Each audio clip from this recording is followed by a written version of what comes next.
Es la hora de 180 grados. Consejos prácticos a conflictos modernos.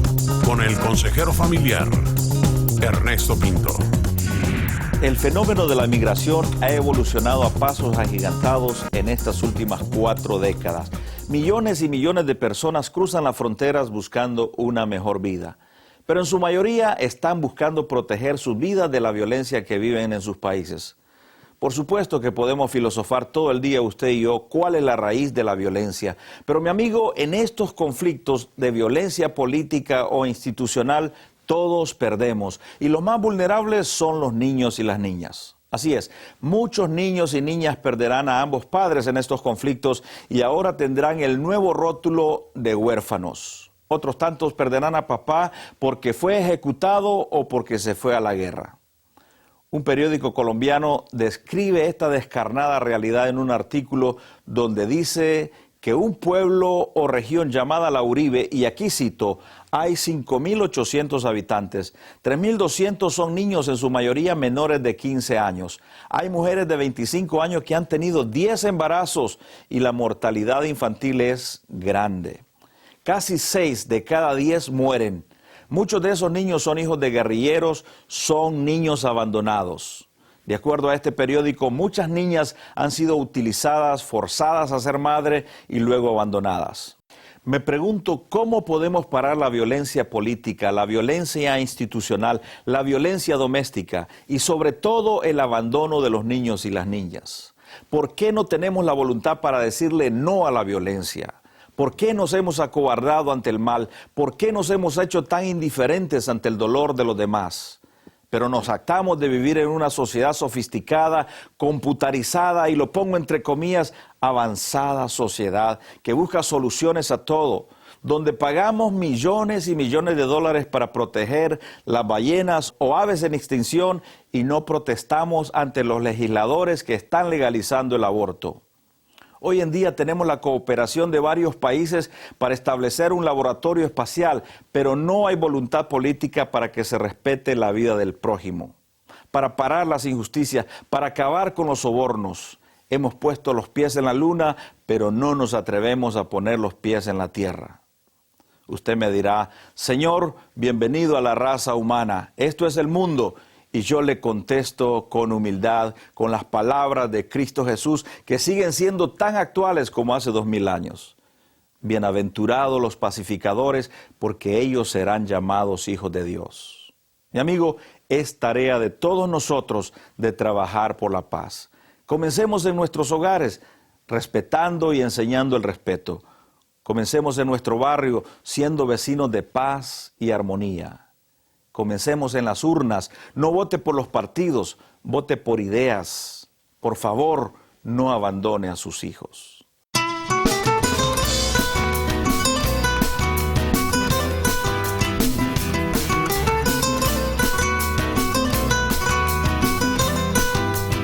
Bienvenido a 180 grados, televisión para el corazón. Yo soy tu amigo Ernesto Pinto, interesado en dialogar en las alegrías, el dolor y la realidad de nuestro pueblo. Hoy conversaré con José Manuel Prada, quien es oriundo de Colombia. Él nos contará su historia. José Manuel perdió a su padre por la violencia que vive su país. Y hoy conoceremos un poquitito más acerca de él. Así que sin más preámbulos, vamos a la entrevista. Bienvenido a 180 grados, José Manuel. Le voy a agradecer que nos comparta un poco de su trasfondo familiar. ¿Quién es José Manuel? Muy buenos días, Ernesto. Muchas gracias por estar en tu programa, 180 grados. Yo soy José Manuel Prada, oriundo de Colombia. Nací en una ciudad al oriente que colinda casi con Venezuela, Bucaramanga, una ciudad muy bonita en la capital del departamento de Santander. Soy el menor de 9 hermanos. A los 7 años a mi padre lo mataron por cuestión de la violencia política en mi país. Tenías 7 años cuando murió tu padre y parece que eso te afectó mucho, ¿eh? En parte sí, en parte no. Para mí, más que todo en la parte afectiva, porque no pude ver un ejemplo de un padre que llegara a su casa y pudiera estar con su esposa, ver a mis padres darse un abrazo, un beso, cosas que pronto marcaron un poco mi vida y me hicieron un poco frío en mi relación con mi esposa en un comienzo. ¿Y el hecho de no tener la imagen del padre también afectó a una vez que ya estás casado con tu esposa, con tu hijo? Un poco en el aspecto de poderme acercar afectuosamente hacia mi esposa. Y también en un comienzo cuando nació nuestro hijo. Para mí fue un poco difícil el poder brindarles constantemente palabras de afecto, aunque los amaba y los amo siempre, pero en ese aspecto creo que sí hubo un vacío. O sea que le costaba mucho tocar, expresar el amor a su esposa, a su hijo. Aprovechaba la mayoría de mi tiempo, que no era mucho que podía dedicarles a ellos en un comienzo por mis actividades, pero de todas formas disfrutaba al máximo eso, pero creo que ahora que estoy ya en una edad avanzada, creo que pude darle mucha más calidad de afecto tanto a ella como a mi hijo. Definitivamente la violencia común afecta a todos y seguramente que le afectó a usted. Sí, yo tenía 7 años, mi padre tenía una finca bastante grande, como a unas 3 horas de Bucaramanga. Él allí tenía muchos peones que le ayudaban a cultivar y a cuidar la finca. Uno de ellos por cuestiones de política, era contrario al partido político de mi padre, él lo asesinó. Visite nuestra página en el internet donde podrá disfrutar de las fotografías de cada evento que realizamos, también de la sección Pregúntale a Ernesto, puede escuchar nuestros programas de radio y también puede ver otro episodio de 180 grados. Gracias por visitarnos. Eres el todo para mí, mas no solo por esa razón. Te amo de corazón, me enamoré de ti, Señor, de cómo eres tú, de tu infinito amor. Tú eres mi amigo fiel, que has estado conmigo en tribulación, en tiempo de angustia y de turbación, que ha dado su vida por mí. Tú eres mi amigo fiel, me has dado a beber de tu manantial. Historias que cambian el corazón. Usted está disfrutando de 180 grados. Yo soy tu amigo Ernesto Pinto y hoy estamos visitando la realidad que viven muchas familias en nuestro hermano país de Colombia. José Manuel Prada es nuestro invitado de hoy. Si usted desea contarme su historia o ser parte de este esfuerzo, le sugiero que me escriba al correo electrónico el cual está apareciendo en su pantalla. Ahora bien, si desea consejería o tiene alguna sugerencia y vive en los Estados Unidos o en el Canadá, puede llamarme completamente gratis al 1-800-565-1810. O si tiene acceso al Internet, le invito a visitar nuestra página en el Internet, www.encuentro.ca. Ahí encontrará la sección Pregúntale a Ernesto, donde usted puede hacer sus preguntas. Volvamos a la conversación con nuestro invitado de hoy. Antes de la pausa, José Manuel nos contaba cómo le afectó a él la muerte de su padre. Amplíanos, José Manuel, ¿cómo te afectó personalmente a ti la violencia que vive tu país? En cuanto a la violencia política, estaba muy pequeño cuando mataron a mi padre, pero sí fue duro y entiendo que fue bastante fuerte en ese momento histórico. Después, cuando fui creciendo, pues tuvimos ya la violencia de la guerrilla, de las FARC, y desafortunadamente ha dejado bastante desolación en nuestro país, tristeza, se ha sembrado mucho temor en las poblaciones nuestras. Y para mí, que estuve involucrado en muchos trabajos fuera de mi ciudad, también fui afectado en varias ocasiones con algunas tomas guerrilleras donde no nos dejaban transitar, donde tampoco nos dejaban trabajar. Inclusive yo trabajaba distribuyendo algunos productos para esas zonas de pobreza y no dejaban pasar mi camioneta. A veces me abordaban y tenía que trasladar a algunos de ellos de un lugar para otro bajo amenazas. Lo más difícil, me imagino, en la población es la inseguridad. Sí, y desafortunadamente nuestras ciudades hoy día parecen cárceles. Muchas de nuestras casas tienen que poner rejas para poder protegerse, no solamente de la inseguridad por cuestión de la guerrilla, también la inseguridad por cuestión de los asaltantes, los ladrones, la delincuencia común. Definitivamente la guerrilla, la violencia común y todos los problemas que atravesabas en tu diario vivir, en el trabajo, habrá creado alguna ansiedad también. Cuéntanos un poco sobre eso. Bueno, desde un comienzo, desde niño, tuve muchos vacíos. Especialmente fui criado en un hogar católico, como casi todos nuestros países latinos. De pequeño tenía mucha inclinación hacia la parte espiritual.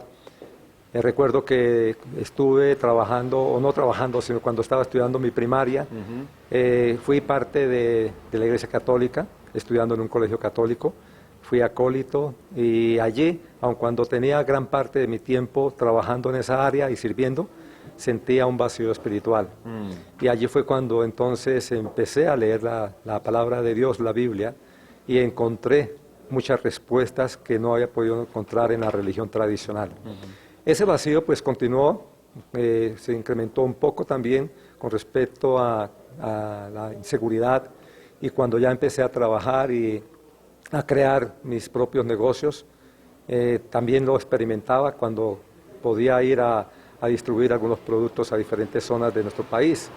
Entonces el temor por las noticias, por la prensa, la radio, la televisión, siempre creaba incertidumbre el poder salir con mi camioneta, con mi empleado, acompañarme a poder surtir algunas de esas regiones de productos de primera necesidad.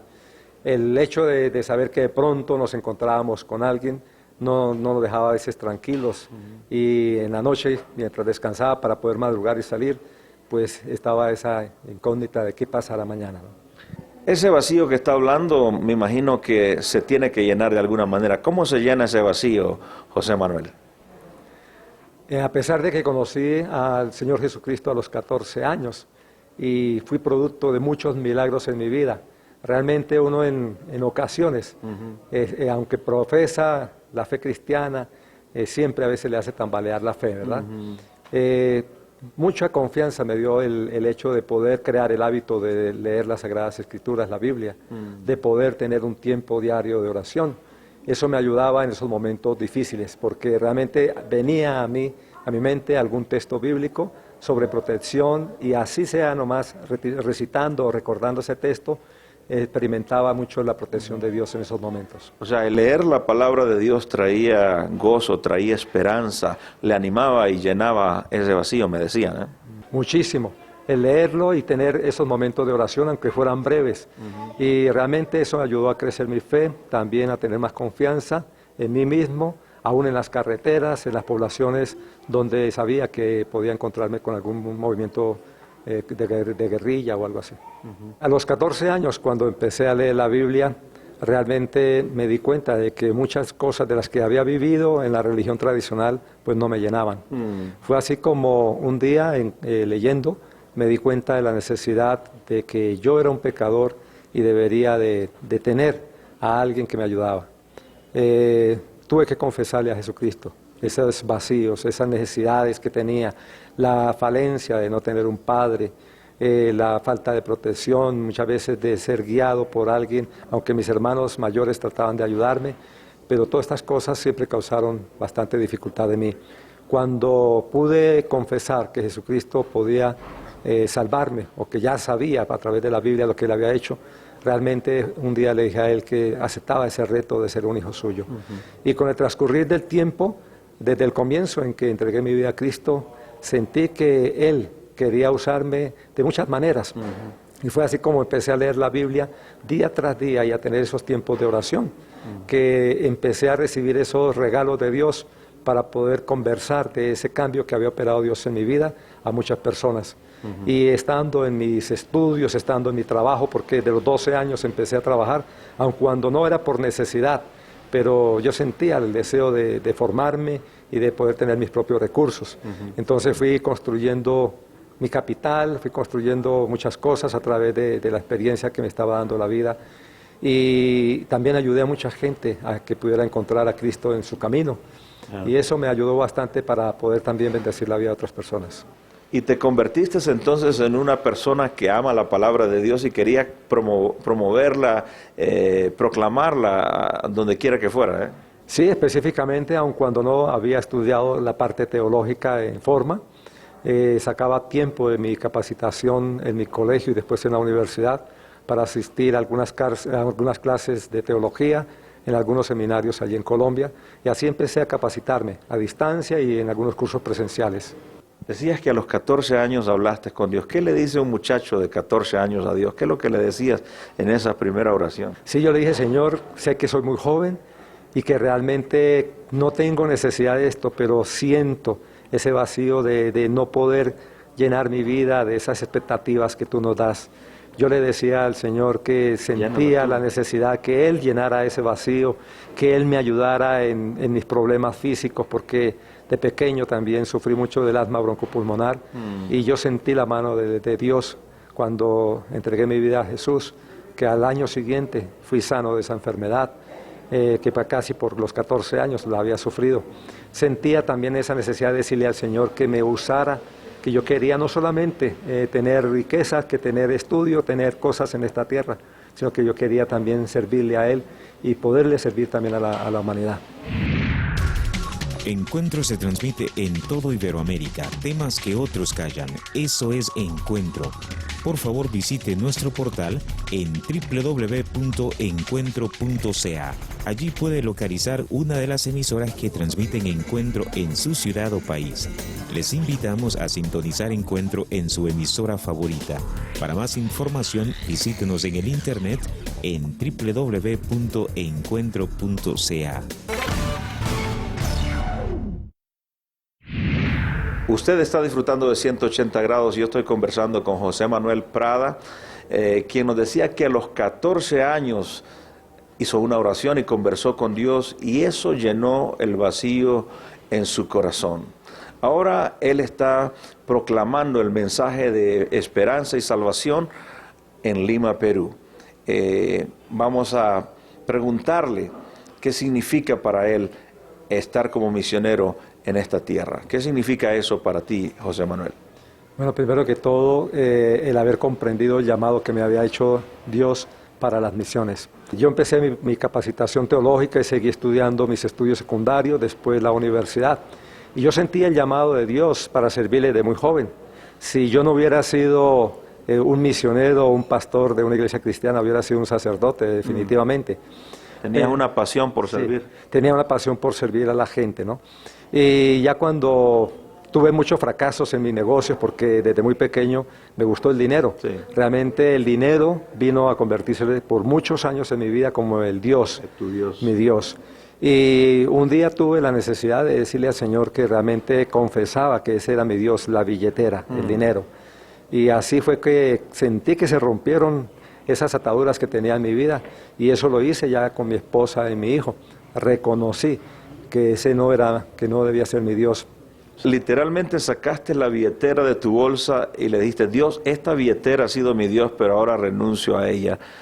Eso fue exactamente lo que hiciste. Renuncié, sí, efectivamente, literalmente saqué mi billetera, le pedí perdón a Dios, y desde ese momento empezamos a servirle de forma tiempo completo. Y ahora están trabajando en Lima. ¿Qué significa estar trabajando en esta ciudad? Después de tantos años de batallar con las empresas, de haber estudiado en la universidad, de haber podido hacer muchos negocios, trabajar en empresas multinacionales, yo sentí la necesidad de servir, porque realmente nada sacaba con llenarme de conocimientos, de pronto llenarme de dinero, pero realmente había mucha necesidad por donde quiera que yo iba. Y fue así como un día, cantando con inteligencia, con sabiduría, estábamos cantando una canción que decía: heme aquí, envíame a mí, a las naciones, llenaré tu gloria, de tu gloria a las naciones. Wow. Y cantando conscientemente esa canción con mi esposa y mi hijo, realmente sentimos que el Señor quería usarnos para bendecir también a otras naciones.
Deseo agradecer a nuestro invitado de hoy por venir y abrir su corazón con nosotros y a usted por acompañarnos en este 180 grados.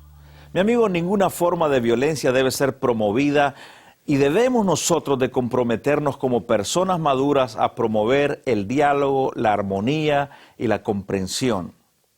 Por muy utópico que esté sonando en este momento, te animo a que nos esforcemos por forjar un mundo mejor. Hay que hacer algo que haga la diferencia en nuestro mundo. Al comienzo te hablé de violencia política, de violencia institucional, pero también es violencia abandonar nuestra familia. Dejar a nuestros hijos a la buena de Dios. Eso es una violencia que va a dañar el corazón de tus hijos. También te repetí las palabras que Cristo nos dijo en una oportunidad. Bienaventurados los pacificadores, porque ellos serán llamados hijos de Dios. Creo que esa es una invitación para cada uno de nosotros a hacer la diferencia en nuestro mundo. Emprendamos de la mano de Dios ese proyecto de pacificar nuestro hogar, de pacificar nuestros barrios. Y por supuesto que no podremos traer paz a nuestro hogar, no podremos traer paz a nuestros barrios si no hay paz en mi corazón. Nos decía nuestro invitado que esa paz que Cristo trajo al corazón lo lleva a él a comprometerse con una empresa mayor aún que la que él tenía en su mente. Y esas fueron las palabras justas de Cristo Jesús mientras estuvo en esta tierra. Mi paz les dejo, mi paz les doy. Yo no se la doy como el mundo la da. La paz que Cristo da, mi amigo, es una paz completa que nos lleva a nosotros a volver a nuestro hogar, a volvernos a nuestros hijos, a empezar a trabajar por un mundo mejor. Te repito, si esa paz de Dios no está en tu corazón, será muy difícil que traigas paz a tu hogar. Será muy difícil que traigas paz a tu barrio. Y me preguntarás, ¿cómo puedo adquirir esa paz? Es sencillo. Cuando Él vino a morir en la cruz del Calvario, Él vino a morir por ti. Y hoy tienes la oportunidad de verlo a Él con sus brazos abiertos, diciéndote, estoy esperando por ti. Ven a Él, acércate a Él. En una sencilla oración, rinde tu vida a Él. Dile, Señor, ven a mi corazón, dame esa paz para que yo pueda traer esa paz a mi hogar, traer esa paz a mi barrio, a mi país. Gracias por haber estado con nosotros. Yo soy tu amigo Ernesto Pinto, recordándote que Dios te ama y yo también.